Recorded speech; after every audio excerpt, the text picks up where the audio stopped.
Hi అండి, ఎలా ఉన్నారు? బాగున్నారా? బాగుండాలని కోరుకుంటున్నాను. నేను మీ లక్ష్మిని. ఈరోజు అయితే పాతకాలం అమ్మమ్మలు నాయనమ్మలు చేసే ఒక వంటతో అయితే మీ ముందుకైతే వస్తున్నాను. యాక్చువల్గా ఇది చాలా ఇష్టం నాకైతే. చిన్నప్పుడు చాలా ఎక్కువగా తింటూ ఉండేదండి. వీటిని తపాలా చెక్కలు అని అయితే అంటారు. వీటి కోసం పచ్చెనగపప్పు అయితే నానబెట్టుకోవాలి.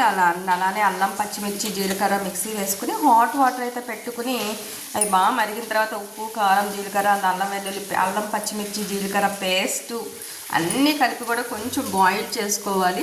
ఆ తర్వాత దీంట్లో మనం బియ్యం పిండి అయితే చక్కగా కలిపేసుకుని ఆరిన తర్వాత తీసుకుని పక్కన పెట్టాలన్నమాట. బియ్యం పిండి అయితే కలిపిన తర్వాత మంచిగా సాఫ్ట్గా ముద్దలా అయితే చేసుకోవాలి.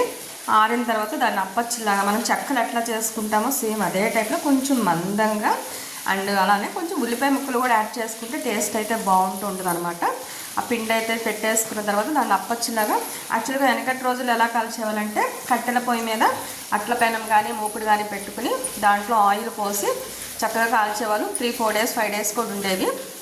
బట్ ఇప్పుడు మన జనరేషన్కి ఎలా అంటే కొంచెం మంచిగా ఉండటం కోసం అవి అవైలబుల్ లేవు కాబట్టి మనం పూరీ టైప్లోనే ఆయిల్లోనే ఇలా అయితే కాల్చుకుంటే టేస్ట్ అయితే బాగుంటుంది. నేనైతే ఉప్పు సరిపోయిందా లేదని అయితే టేస్ట్ అయితే చూస్తున్నాను అనమాట. చక్కగా అయితే సరిపోయింది. ఈ టైప్లో అయితే వస్తాయి అనమాట. శనగపిండ్లు, గోధుమ పిండ్లు, మైదా పిండ్లు కంటే కూడా ఇది బియ్యం పిండి కాబట్టి పిల్లలకు కూడా చాలా మంచిగా అయితే ఉంటుంది. ఒకసారి తెలియని వాళ్ళైతే ట్రై చేయండి. Please watch it. Thank you.